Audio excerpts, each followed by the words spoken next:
Good evening, I'm Ces Oreña-Drilon. I'm Pauline Verzosa. And I'm Shawn Yao. The big stories tonight. Oil companies are not implementing this week's big-time fuel price hike in one fell swoop. The adjustment will be spread over a few days as if to ease the pain a little bit. It's also uncertain if we've seen the last of hefty oil price hikes as the war in the Middle East rages on. Now, the whole world is definitely watching and is nervously waiting on how the Israel and Iran conflict will play out as the United States now enters the picture. Already, tensions in the Gulf have prompted security alerts, disrupted travel, and even kicked off repatriation efforts globally. And through her lawyers, Vice President Sara beats today's deadline to respond to summons from the impeachment court. In essence and in reiteration, Duterte wants her ouster trial dismissed even before it begins. May utang na loob tayo dahil hindi biglaan, pero isinsanumbitay ka pa rin. We begin with a fuel price hike set for tomorrow, June 24. Petroleum companies have agreed to stave off the almost 5 peso increase in petroleum products and implement it in tranches. But it will still be a full hike this week. In the meeting with the Department of Energy, oil firms decided to make a go of the first half of the price hike Tuesday. Gasoline will be adjusted by 1 peso and 75 centavos per liter, diesel at 2 pesos and 60 centavos per liter, and kerosene at 2 pesos and 40 centavos per liter. Then on Thursday, June 26, the other half of the increase for the said fuels will kick in. Earlier estimates pegged the hikes at nearly 4 pesos for gasoline and almost 5 pesos for diesel. As you know, diesel fuels most of our public utility vehicles, while kerosene is used for lighting and cooking in urban, poor, and rural areas. This is why transport groups still criticize the staggered increase and again pushed for the removal of the fuel excise tax as a better solution. They're also against a fare hike, as this could burden the riding public. Parang ang gusto nga palabasin, may utang na loob tayo dahil hindi biglaan. Ang isinsya nun, parang bibitayin ka ng January, gawin nating Marso para hindi bigla, pero isinsya nung bitay ka pa rin. To help the transport sector, President Marcos has ordered the release of fuel subsidies. This is cover for PUV operators and drivers, including tricycles and delivery riders. But some drivers have claimed the aid does not reach them since only consolidated operators are entitled to subsidies. Meantime, there are fears of more fuel price spikes. That's as the oil-rich Middle East watches the Israel and Iran conflict that now has the United States in the picture. Over the weekend, the U.S. claimed to have obliterated 3 Iranian nuclear sites. But most world leaders are calling for restraint. The Philippines, through the Foreign Affairs Department, urges concerned parties to take the path of diplomacy to avoid further escalation of the crisis now on its second week. It also assures that all Filipino nationals caught in the conflict will get assistance and protection. Over at the UN Security Council emergency meeting, Russia, China, and Pakistan are proposing to adopt a resolution calling for the immediate and unconditional ceasefire in the Middle East. The U.S. is expected to veto the resolution. UN Secretary General Antonio Gutierrez says U.S. airstrikes against Iran mark a perilous turn in the conflict-ridden Gulf area. We must act immediately and decisively to halt the fighting and return to serious, sustained negotiations on the Iran nuclear program. We need a credible, comprehensive, and verifiable solution, one that restores trust, including with full access to inspectors of the IAEA as the United Nations technical authority in this field.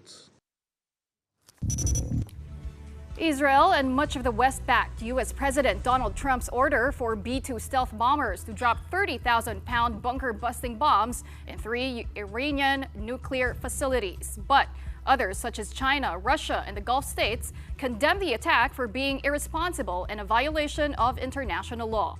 Meantime, in his weekly prayer, Pope Leo XIV appealed to the international community to stop the war before it becomes an irreparable abyss. More than ever, the pontiff said humanity cries out and pleads for peace. For its part, the U.S. Department of Homeland Security warns of a heightened threat environment in America due to the conflict. Pro-Iranian hacker activists or hacktivists are likely to engage in low-level cyber attacks, while violent extremism is possible if the Iranian regime calls for retaliation. Gulf states are also on high alert, with leaders from the UAE, Qatar, and Saudi Arabia discussing the implications of the airstrikes on international and regional security. All of them just hosted Trump last month for a tour of the Middle East.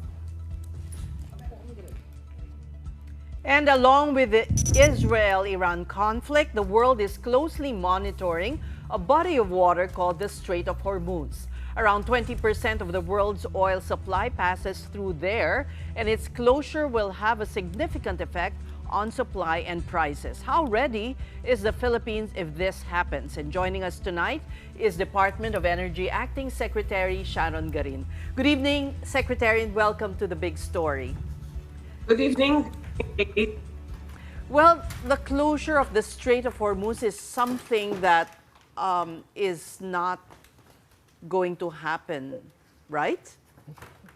What is your assessment?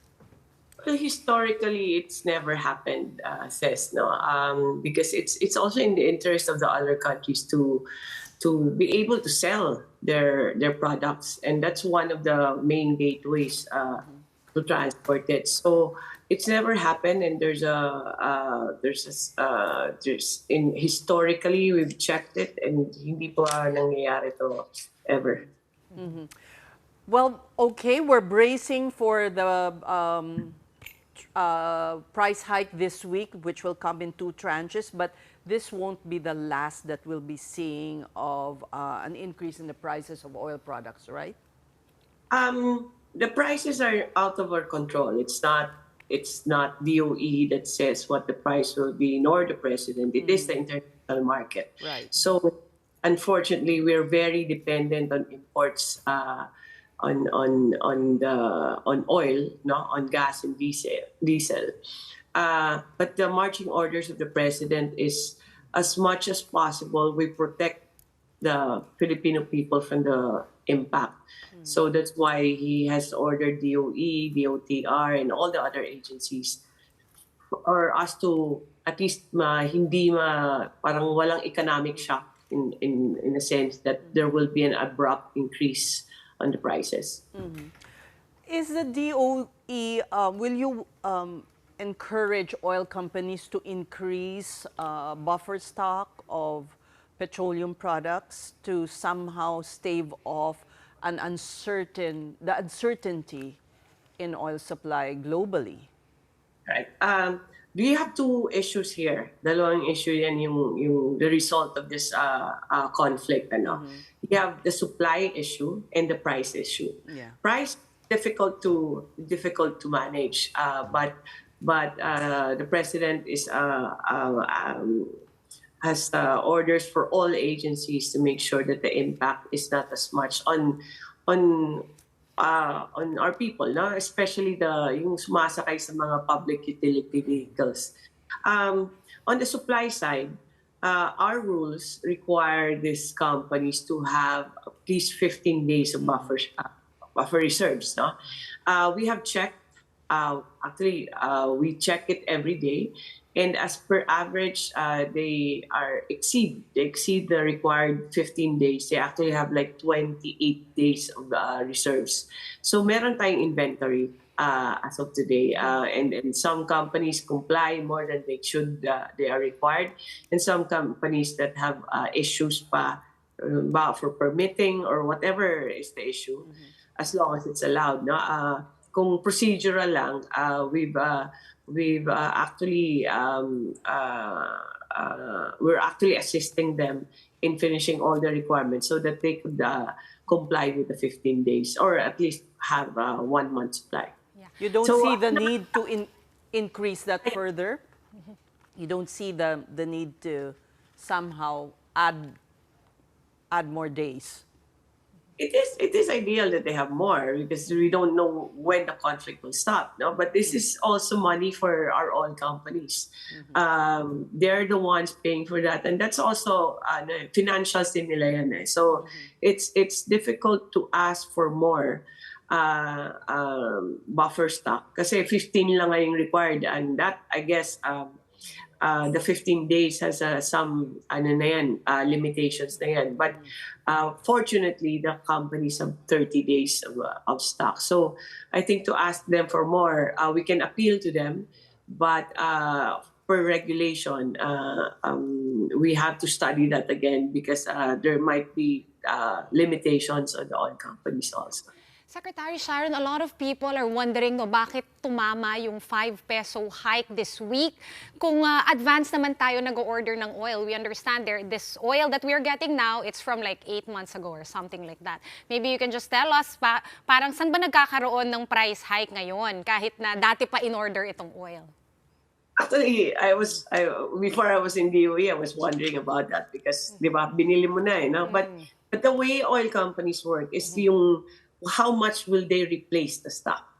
That's how it's been always. So once you finish this, you have to replace it with whatever is the price. So that's how they do it, and that's the practice of the industry. So kaya hindi siya yung binili na dati, but every time they replace it, they have to pay for it. It's not like they have a stock for a year or for they go month to month, but the adjustments, the price that they charge now is what will be the replacement of what they sell today.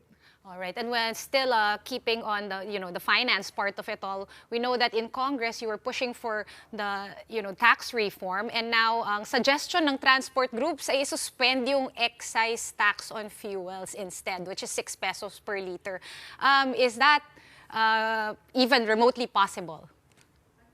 It's in the law, Shawn. No? It's in the law that there is excise tax or even VAT and value-added tax on our fuel. So we cannot, DOE by itself cannot say we suspend the taxes. But on the other side, though, you have to remember also this is about 400 billion pesos a year that also fund many of our projects, basic services of the government. So it's a balance also. If we don't have that, how many bridges, roads, school buildings are constructed out of those collections of the government? So medyo mahirap din isakripisyo yung that kind of earnings of the government kasi baka magreklamo naman yung ibang sector on the yung kulang na serbisyo sa kanilang sector. Well, Secretary, we do know that the Philippines is heavily reliant on oil imports. But right now, is there a way for us, or are there any active efforts to diversify suppliers just in case traditional routes such as the Strait of Hormuz gets compromised? Right. It's long term. Yes, there are solutions, but it's long term. It cannot be done today or tomorrow or next week. It will take us years. One of the shorter probably is to push. We've been trying to push for the electric vehicles. Kasi electric vehicles ang cost ng electric vehicles like if it's like gas, no? Kung fuel siya, 5 pesos per kilometer yan. But if it's electric vehicles, it's 1 peso and 71 centavos per kilometer. So, and you're not affected by the variance whenever there's something happens in the Middle East or any part of the globe. Kasi our electric prices are regulated. So, electric vehicles is one good solution. And another one is there is one is the expansion of Malampaya or the extension of Malampaya. They're drilling now. Actually, 3 sites ang didrill nila. And then we have about 8 contracts for gas or oil exploration. So those are things that would give us energy security. Di ba? Hindi ka na mag-i-import, the impact would be less maybe we cannot supply all of our fuel needs, pero at least kung meron tayong energy security at a certain level, then impact would not be as big. And in terms of subsidies, Secretary, I understand the DOE has already issued a certification to the DOTR to issue subsidies for the transport sector. Gaano kalaki po? How much are we talking about? And how soon can these fuel subsidies be rolled out? Ito yung maganda kasi wala pa ngang the escalation is still, we're still in the first steps, but the president already ordered, make sure that the riding public are not become vulnerable to this. So we're trying to find solutions as ordered by the president na to protect yung mga gumagamit ng public utility vehicles most especially. So other than first one is the staggering of the increase kasi ma-prepare mo na yes, the increase ultimately will be the same, 4 pesos, pero at least if you know that it will increase on a certain day, the day before you can already buy the cheaper one and slowly lang, hindi siya malaking impact. The second is the subsidies.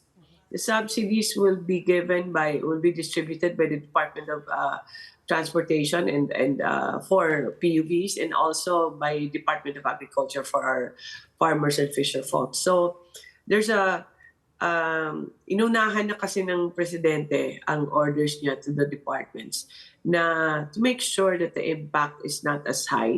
So actually we've been having conferences now with the other departments, and in fact we're also scheduled tomorrow to refine what's the plan. Pero there's a 2.5 billion funding under GAA for ayuda. So hopefully we before it kicks in pa nga na it's inflationary na yung level ng fuel, the departments are responding to the call of the president to protect the riding public. So possible, Secretary, na kahit before tumama ng $80 per barrel yung presyo ng oil, may roll out na yung subsidies? It is possible, and I think that's already being considered. Kasi if you remember correctly, early on this year, there was already $80 per barrel na parang mga January or February. So it's been triggered already. So ngayon, we're just refining what's the program, how much each of the recipients will receive, and who are the recipients. So yun lang yung inaayos ngayon. But I think the OTR, I just spoke to Secretary Vince, and they're ready once the logistics are there na. So when can we expect this? Next week? I cannot commit to that sense because that's not my department. But I think they're already prepared na. I think anytime they're prepared na, especially when there's already expectation of further increase. And this 2.5 billion that you mentioned, does that cover even the farmers, or is that just for the transport sector? I think under the DOTR's 2.5 billion and under DA, if I'm not mistaken, about 600 million. Okay. So separate. Separate. Okay. Secretary, syempre may tama talaga sa mga nagda-drive, sa mga sumasakay na sasakyan. Pero yung power generating sector natin, it's also heavily reliant on diesel. Do you see any impacts in that sector? That will have an impact, certainly. But most of our users for diesel kasi especially yung mga islands natin, I think yun na, because konti lang yung demand, so it's more diesel or gensets ang nagpo-provide ng electricity natin. Unlike here in Luzon, kasi we have natural gas, we have coal, we have renewable. So, for example, may impact yan kasi whatever is the cost of fuel, yun yung increase, no? But there are solutions also to that. Like, for example, the president went to City Hall the other week, and that was not just because of the price increase, but on the stability of the electricity in the island. So there are solutions making it more accessible.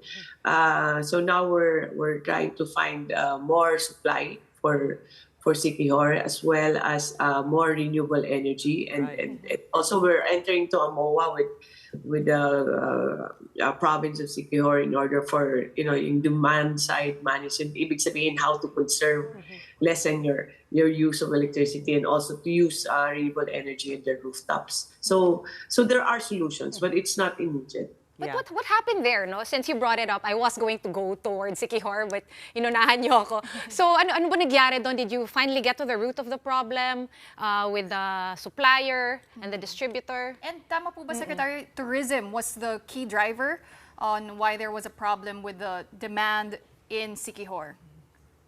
It's not the tourism. We have the projections of what will be the demand of Siquijor over the next few months or years. Talagang mag-i-increase siya. It's a very progressive in terms of tourism, not just tourism but also industry. So ang problema talaga, we had a problem with the supply side, no? Ibig sabihin yung generation company. Kasi nasisira palagi ang yung gensets nila. So up to a point na halos 10 hours a day ang blackouts nun. So that's not good because naman Siquijor is getting more and more popular, and then there are more tourists. So they have the momentum already. Nakakasira talaga ng tourism ng Siquijor and negosyo ng Siquijor. So we found the root cause. It's the supply side. So we're fixing that. We already all the gensets out of all the gensets, I think there are 9 plus 2 pa yata, so there's 11. So it's the government that's coming to the rescue of this private company. Will you rescind the contract of that generation company? Well, let's fix the problem first before we go to the legal side. Kasi nakikita lang yan If you rescind the contract, who will supply the power, di ba? So those are things that you're trying to fix also. Have more supply, have more option. Pero it's good kasi when the president went there, we had a succession of meetings, and we already have like a calendar of all the deliverables that we have, all stakeholders actually. Ayusin ng SIPCOR yung mga genset nila, kailan ayusin nila yung connection ng mga gensets nila. Even the electric co-op has also deliverables, even DOE, ERC. So medyo nakaschedule na siya. So by that, what was the concern of the president is that, yes, we should fix this now, but make sure that come 2026, the long-term solution should be in place already. So that's what we are following, because he wants to make sure that hindi lang to band-aid solution para sa mga taga-Siquijor. So it should be a long. So we're addressing that. We're fixing the contracts, as you mentioned, not canceling it, but we're contracts. May penalties for sure, dapat, diba? The penalties is not the regulator of the penalties is actually ERC. So there are also parallel activities with ERC. Also, they're doing their own investigation, their show cause orders, and all that.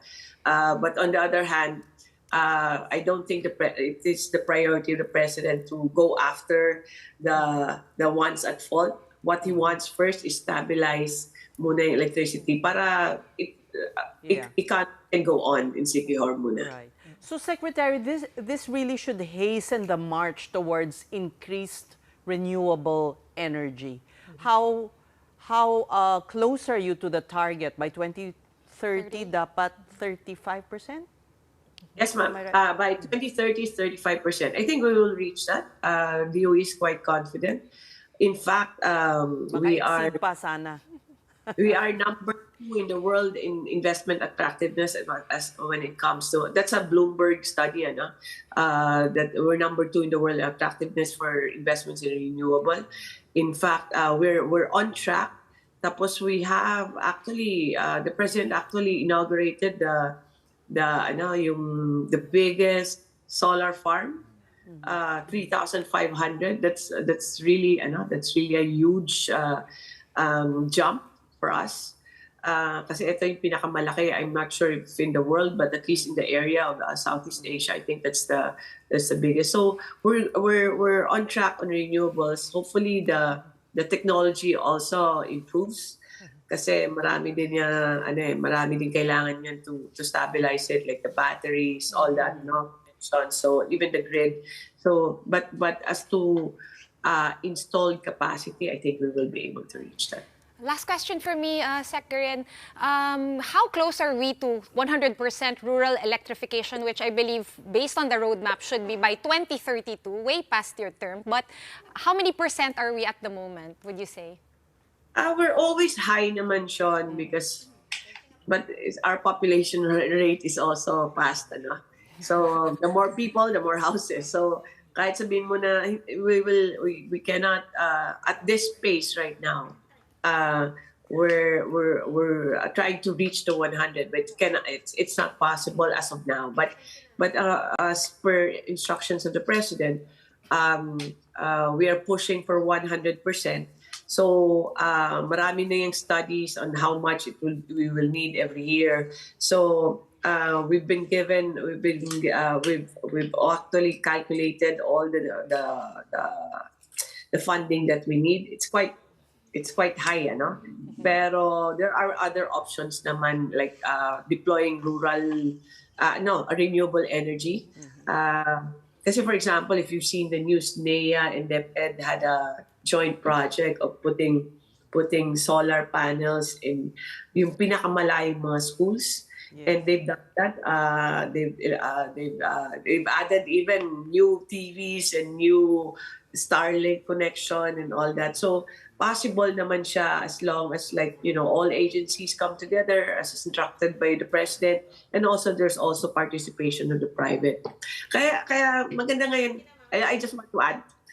Kaya maganda ngayon yung the effect of this oil price hike. It's making us look at other options. Yeah. Hastening. And also says, di ba yung president announced yesterday, like a couple of days lang that he's called for the oil companies to stagger the increase. And today we had a meeting with all the oil companies in the morning, 10 o'clock. No? Pagkahapon nag-announce na sila ng staggering nila. So they responded well, and our next meetings with them is kung pwede nilang ma-expand or ma-extend or increase all their promos or discounts. Kasi many of these companies already have PUV lanes, PUV discounts, and we're asking them out of their patriotic sentiment na matulungan yung bayan natin. Because we don't regulate the oil companies. We're appealing to them because the law deregulated oil. So now we're asking them for their own contribution to our country, and they've responded naman. The staggering they've announced today, and hopefully within the next few days they will have more promotions, especially for PUVs, para hindi na tayo mag-increase ng fare, which is what I think the president really wants. All right, with that, Secretary, we discussed breaking news and the big picture pa. Thank you so much for talking to us here in the Big Story. That was Department of Energy Acting Secretary Sharon Garin.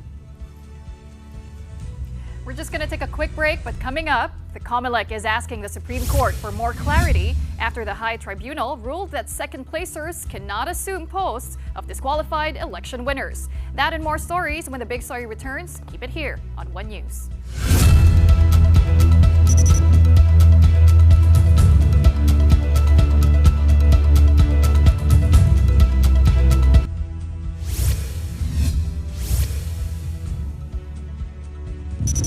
You're watching the Big Story here on One News. The conflict between Israel and Iran enters the second week, and what could be a more dangerous phase, rather, that's as a third party joins in. Here's the story. It's been several hours since the United States launched an unprecedented attack on 3 nuclear sites in Iran. The atomic areas cover Isfahan and the underground facilities at Natanz and Fordow. Fordow is dug deeply under a mountainside, and it's long been believed that America would need to use specialized bunker-busting bombs to destroy the facility. a stop to the nuclear threat posed by the world's #1 state sponsor of terror. The strikes were a spectacular military success. Iran's key nuclear enrichment facilities have been completely and totally obliterated. Iran, the bully of the Middle East, must now make peace. Iran has acknowledged the U.S. strikes, but there is no report yet of how much damage has been done. U.S. President Donald Trump has warned Tehran against retaliation, either by more bombings or by making good on its threat to choke off global oil supply. Iranian officials all the way up to Supreme Leader Ayatollah Ali Khamenei have said any U.S. attack in the Gulf region would draw an immediate, more intense response. The jury is also still out on how the wider Middle East will respond. Tehran's parliament is likewise backing a measure to close the Strait of Hormuz, a critical waterway through which nearly 25% of global oil shipments pass. The decision is still awaiting final approval from the Supreme National Security Council. This part of the Middle Eastern region has been on edge since the Israel-Hamas war started back in 2023. And now, it looks like everything has just escalated, triggered by Tel Aviv launching strikes on Tehran's nuclear facilities on June 13. And the war rages on.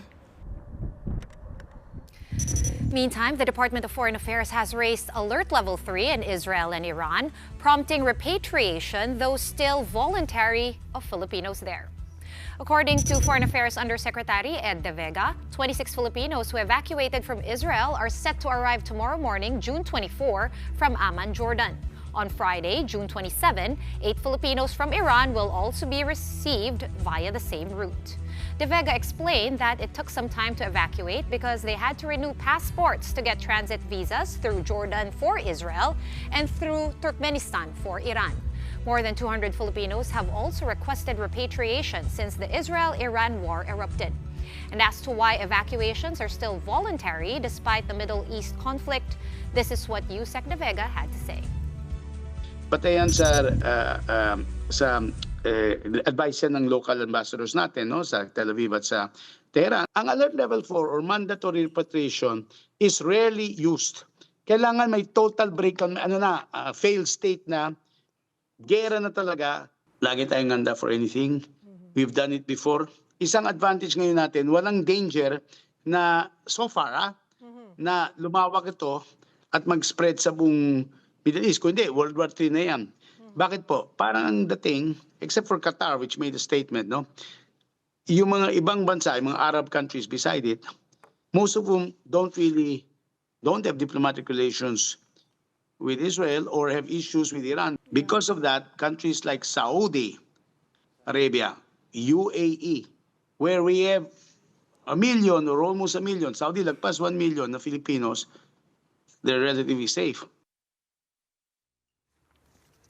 And for those who choose to remain in Israel despite the violence there, it is a daily struggle every time the siren sounds when it is time to hide. On top of that, some of our kababayans complained of their homes being looted after they leave for the bomb shelters. One Filipina said even her bed was stolen, but she's still thankful that she and her housemates are still alive. Dahil pagka marinig mo talagang iba, ang nasa isip mo lagi, nako, may namatay na naman. At totoo po, sunod-sunod, lalo kung sumasapit na po ang gabi, ay kami nangangamba na. And now let's discuss this further with Professor Richard Haydarian, our resident geopolitical analyst. Good evening to you, Richard. Good evening, Welcome to the Big Story. Is diplomacy still alive? Is it an option? Well, I mean, it makes me remember when Churchill said, like, you know, there are situations like, for instance, dealing with Russia. He said it's like a riddle wrapped in a mystery inside an enigma. So what we are in right now is an uncharted territory within an uncharted territory within an uncharted territory. Let's not forget, just 2 weeks ago, people were looking forward to the 6th round of talks, nuclear talks between the United States and U.S. Some reports suggest a framework agreement was on the table, meaning maybe Iran will freeze some of the... You mean the Iran and the U.S.? Yes, yeah. I'm talking about the Steve Witkoff, the special representative for Donald Trump, and the Iranian Foreign Minister Araghchi. There was an expectation that the 6th round would move forward, and 2 days before, suddenly you have this attack. One side says it's for self-defense, the other side says it's an unprovoked. the reality is that that in itself was a big shock. And then you have Donald Trump. Initially, the Trump administration distances itself, says this is unilateral, we have nothing to do with it. They took out their troops and forces from the area to make sure they don't get involved. And then a few days later, Donald Trump basically owns it, co-owns it. And next thing you know, he says, okay, I'll give this another ultimatum of 2 weeks more for diplomacy. And then 2 days in, you have this attack. As we speak, we still don't know exactly what that attack achieved. Some would say the impact is decisive. I was just looking at the updates by the IEA, the International Atomic Energy Agency. It may suggest that there might be some impact. There are others who are saying this is just for the gram, that maybe it made a lot of splash, but maybe not. And then there are others saying that actually something else that could have happened here is that maybe there was some sort of signaling. So maybe the Iranians had actually took out already the highly enriched uranium. And now, and I think Pete Hegseth, the chief of Pentagon, I think he admitted a while ago that they now cannot really track what's going on. So actually, we are moving into a very dangerous situation because on one hand, it is very possible that Iran may not officially withdraw from the Non-Proliferation Treaty, but de facto be in a gray zone, whereby you don't know what's happening to that enriched uranium. And then the other one is, as we speak, I think everyone is rushing to get their tanks full because the price is going to go up, but that's even without the worst-case scenario. And the worst-case scenario is that what if there is a military action or mining of the Hormuz Strait, which is a very narrow strait, which more or less Iran is a dominant power. Iran has done that before. This is during the Iran-Iraq war. They put aqua mines under. Yes, and you had the tanker wars and horrible situation. U.S. got involved military back in the day, so there's a fear we might go in that direction. We have not yet, because there is still room for de-escalation, right? Yes, how? So one how thing can is, we bring these people to the table and talk? Well, I think for the Iranians, they don't want to get into a two-front war. As we speak, there's tit for tat between Tel Aviv and Tehran. Civilian casualties going up. It's a very depressing situation. At the same time, the Iranians, I don't think they want to pick a two-front war, including with a superpower like the United States. So there could be a calibrated escalation whereby Iran will have a response. But from what I understand, the Americans withdraw a lot of troops anyway from a lot of bases in the area as a precautionary measure. So could there be a calibrated symbolic response to make sure this doesn't get out of control, especially if the Iranians were able to take out already highly enriched uranium? But Richard, if they strike hard back and there's high casualty on the American side, then we're looking at a multi-front war.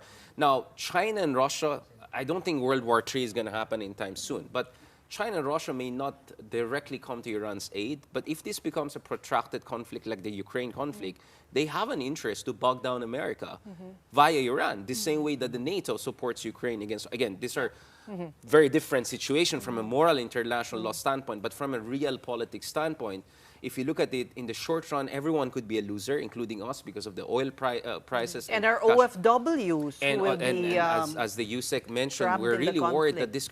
And remember, like Iran also has another nuclear power plant. This is a civilian nuclear power plant in Bushehr, in the south of the country. There are fears that if that gets targeted, it could create a Chernobyl-style radioactive situation. Then it's really, forget about World War III, it's going to be a radioactive, literal situation in Qatar, in Saudi Arabia. But who will do that? And so far, there's no attack, because that's a purely civilian plant, and the Russian scientists there. So the stakes are much higher. So when people, I don't know, President Trump, I think, claimed that the program has been obliterated. Let's not forget there are many other facilities. Some we may not know about. Iran is one of the most mountainous countries on earth. And Iran has thousands of scientists. This is a country with, what, 4th, 5th highest IQ in the world. So I don't think anyone can eliminate the nuclear program. But the hope here is that maybe eventually at least the Americans and the Iranians sit down and negotiate something via intermediaries. The Turks are helping, the Saudis are helping.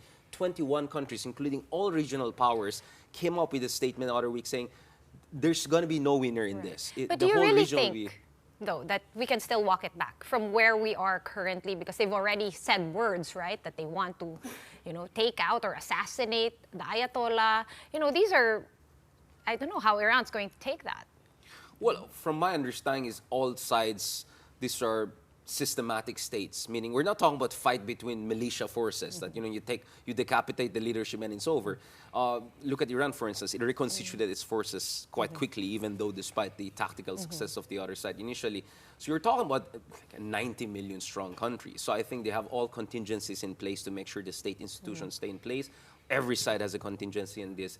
They're talking about regime change even. Yeah. Well, I mean, that's not in interest of all regional states, right? I mean, look at when we had civil war in Afghanistan, Pakistan suffered, all regional states suffered. When Iraq, there was a civil war, Syria, the same thing. I imagine Iran is 4 times larger than Iraq's population back in 2003.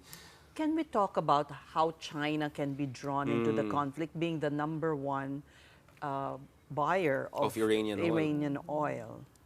Well, I mean, obviously the Chinese are very worried. And sorry, which means also that it's not in Iran's interest to sabotage the Strait of Hormuz, right? Yes, so as we speak, for instance, there are Chinese surveillance ships in the area. Some reports suggest that maybe as we speak, China is already helping Iran in terms of surveillance. Some were saying maybe Iran is already using Beidou, the GPS system of China. We don't know. China has so far condemned all of these attacks as violation of international law. But at the same time, I think they're also hoping that there'll be a diplomatic de-escalation. Now, that's what I'm saying. Well, the last time we saw, remember the Houthis in Yemen, who were seen as an ally of Iran, when they targeted shipping lanes, China was also affected at some point. Now, I don't know if over time there was a negotiation. I think China understands that if it becomes a desperate situation, it's going to be really out of their control, because they don't control also Iran, right? The same way Russia doesn't control Iran. But it's just interesting, as we speak, Vladimir Putin, who oversaw invasion of Ukraine in violation of international law, is positioning himself as a mediator and potential peacemaker. This is the crazy situation we're finding ourselves in. As we speak, China could lose in the short run because they rely on Iranian oil, and of course, if the Hormuz Strait is closed down. But I think over the long run, this could benefit China if this gets out of control, because that means Russia is bogged down in Ukraine, U.S. is bogged down in the Middle East, and China will have a more or less free reign here. That's why I think if you're Filipino, it's your interest not only to see our folks are protected, not only to see our gas prices doesn't get out of control, not only to make sure more civilians are not going to suffer, but a U.S. that is bogged down in a bigger war even in the Middle East, while Russia is also bogged down. That means China will be the inevitable, like a superpower with a free reign. And as we speak, actually, China is flipping the script, right? Suddenly, they're now positioning themselves. They say, obviously, we don't agree as Filipinos because we're being bullied in West Philippines. But their rhetoric is, look at us. Have we invaded any country? Invaded. How many countries we have invaded in the last 60 years? Of course, we can talk about the Vietnam border war, etc. But they say, look at other countries. They have disagreements. They go and strike each other's facilities, right? So suddenly now China is looking like the pacifist response. Again, this is all propaganda and positioning. But my fear is that as a Filipino, it will be harder for us to get sympathy of other ASEAN countries on the West Philippine Sea issue when, in fact, you go to Malaysia and Indonesia, everyone is paying attention to what's happening in the Middle East. Because we're pro-America? Is that why? Yeah, well, did we condemn any of America's? I don't think so, right? And there's this sense that, this is no longer about international law, it's tribalism, right? If our guy did this, we'll support that guy. So I think in that situation, China has a natural advantage, right? Because they can offer economic investments, they can offer technology. But Richard, that's my question. Should the Philippines take a position here? We do know the U.S. is our longtime ally. We also have special ties with Israel. But you have nations condemning it. There are also others who support it. For our own national and foreign interests, should we take a side?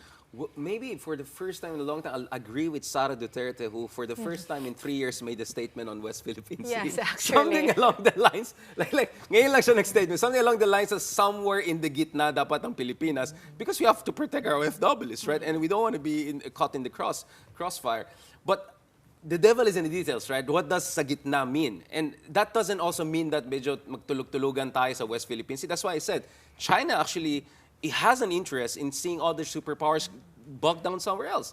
Remember, it's not like U.S. has infinite resources. In fact, as we speak, one of the biggest critics of Trump's intervention are MAGA people, Make America Great Again people. And Because Because that's what he promised. not no war, to- but why? Because they're saying our real competition is China, right? Our real interest is to remain the superpower in the most important region in the world. That's our region.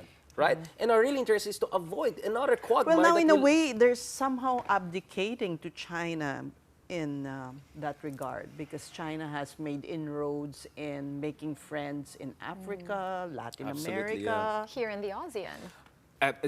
The Latin America and Africa, we have seen that for and a then long US time. aid, wala na. Wala nang US. That's what I'm saying. Like, if you are an American diplomat right now, if you're a US ally who wants to push a certain vision, in our part of the world, East Asia and the Pacific, you're gonna have a much harder time Tayo right na now. lang atang kaibigan nila. US? Well, Si Netanyahu. well, actually, you know, the lesson we should learn from all of the U.S. allies who are in the middle of conflict right now is, have you noticed they're getting billions of dollars of aid? In fact, Ukraine is not even a U.S. treaty ally, and they got $60 billion in aid. Tapos How ang much are mga we getting? tayo, mga bulok na, ay, hindi naman. I mean, hindi naman. Mga medyo pinaglumaan na, hindi naman bulok. Let's just say it's nowhere close to what Ukraine or top U.S. allies in the Middle East are getting. So I think the lesson for the Philippines is, you know, a smart ally makes the most out of its alliance. And last time I checked, we are in the most important region of the world, with all due respect to those traditional Pero tama theaters. ka, yung sabi ni Sara Duterte is, yung relationship natin with China is not limited to yung issue natin sa West Philippine Yes. Sea, yung sinabi niya. It goes beyond that, di ba? Tama naman. And her dad, of course, famously kind of pivoted towards China. Do you think this could actually be something that Sara could campaign on? Yeah, sure. I mean, if things get really crazy, God forbid, right? They can say, not only we don't want to be next Ukraine, we don't want to be the next, I don't know, ex-US ally My point here is, if you look at actually these conflicts, the lesson is very clear. You negotiate for peace when you're in a relative position of strength, right? Whatever country you are.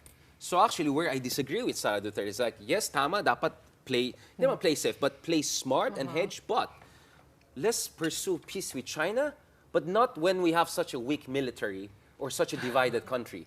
Let's deal with China when we're a much more unified country, not UNITEAM level, but and a stronger military. That's a long way off militarily. Ukraine was a joke militarily in 2021, and that's why in 2022 it got invaded. Today, Ukraine is, by some experts estimate, the most seasoned and effective armed forces in terms of Marines, but also drone power. So in 3 years, Ukraine went from fourth world to a drone superpower. Look at the operations they undertook in Russia, the Spiderwebs operation.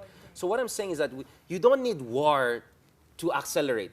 But we can see that there could be war, or we could be invaded, or something crazy could happen if we don't step up. Because the Taiwanese are stepping up, the Japanese are stepping up, even the Aussies, who are not on the front line, are stepping up by going for AUKUS submarines. So I am with Sara on the general positioning, strategy, diplomacy, but I am with President BBM and others in terms of strengthening the foundations of our power by leveraging our alliances. And that's why foreign policy is difficult, because you have to always adjust to shifting ground.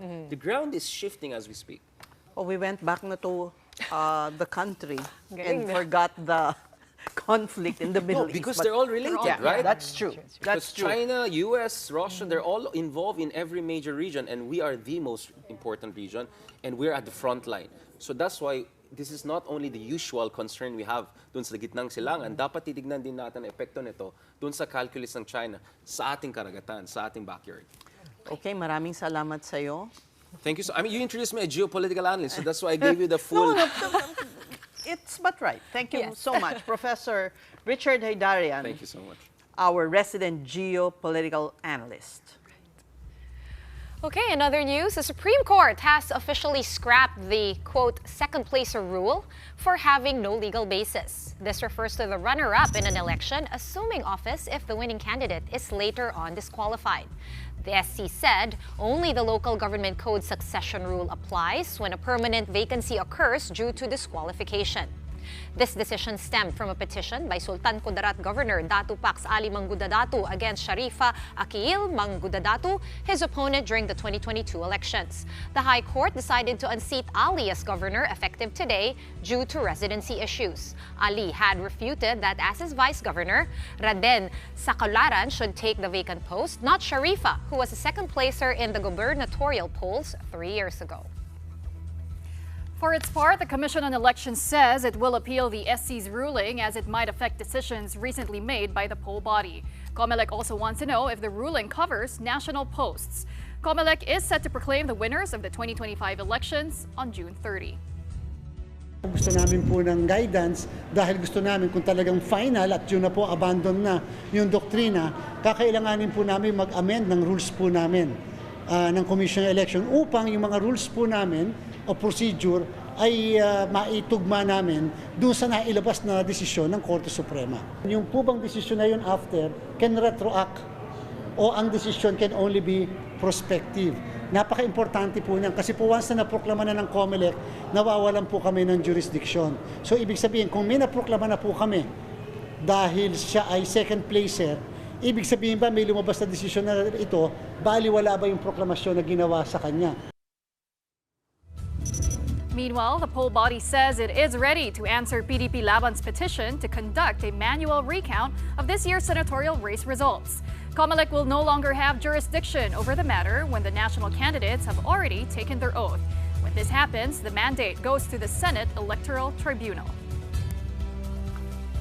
Time to pause for another quick break, but when we return, Vice President Sara Duterte responds to the summons issued by the impeachment court. She also resumes her criticism of her former running mate, President Bongbong Marcos. The details next. Keep it here on One News.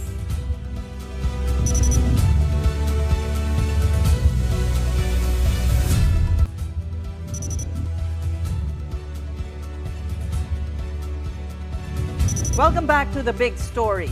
Vice President Sara Duterte has submitted a reply to the summons issued to her by the Senate Impeachment Court. She maintains the complaint against her is unconstitutional. In her response, the Vice President said the impeachment complaint should be declared void as it supposedly violated the one-year bar rule of the 1987 Constitution. The 1987 Constitution states that no impeachment proceedings shall be initiated against the same official more than once within a period of 1 year. Duterte also said that, quote, there are no statements of ultimate facts in the fourth impeachment complaint, and it is nothing more than a scrap of paper. She also pleaded not guilty to the charges. Both the impeachment court and the lower house received copies of Duterte's reply this afternoon, which will then be sent to presiding officer Francis Escudero and all senator judges. Meantime, House prosecutors maintain the fourth impeachment complaint did not violate the one-year ban. That's because the first three impeachment complaints did not leave the office of the House Secretary General, and the filing of new ouster charges only begins when it is forwarded to the Justice Committee. While her lawyers are trying to stop her impeachment trial here, the Vice President is drumming up support abroad for her detained father, former President Rodrigo Duterte. She is also not letting up on her tirades, calling President Bongbong Marcos a, quote, scammer. According to the VP, this is a fitting description of Marcos for failing to fulfill his campaign promises back in 2022. Sara also called the chief executive insecure for allowing the arrest for her father back in March. The Vice President is again skipping the Chief Executive's fourth State of the Nation address on July 28. She was also a no-show last year, branding herself the designated survivor in case something happens during the sauna. The Vice President was in Australia over the weekend to attend a rally to free Digong, who is facing crimes against humanity charges before the International Criminal Court. He has not followed through with any of his campaign promises. And budol in English is scam, no? Yeah. Well, we're not surprised. He has the hallmark of a scammer. I do not intend to attend the State of the Nation address of President Marcos, since I don't think he will be providing anything substantial about our country, and it would be best to spend that time with the Filipino community. Malacanang is not having any of Vice President Duterte's recent remarks. Palace Press Officer Claire Castro shot back at the Vice President point by point. Budol? Talaga? Hindi ko alam kung sino ba ang nambudol. Hindi natin alam kung sino ba ang nambubudol. Sa panahon, sa nakikita po natin na pagtatrabaho ng Pangulo, sa pag-uutos sa amin na focus sa trabaho at hindi pamumulitika, sino ba talaga ang nambubudol? Wala po ako nadidinig sa Pangulo na siya po ay nanghinayang. Kung siya man po ay nakipag-team up sa Vice Presidente. Kung may nagsisisi man na sa kanya ay maka-team up siya, it's their loss, not the President's. All right, and that's it for the big story this Monday evening. Thank you so much for watching. We are One News, all sides, all the time. We'll be back here tomorrow at 7:30 p.m. Have a good night, everyone.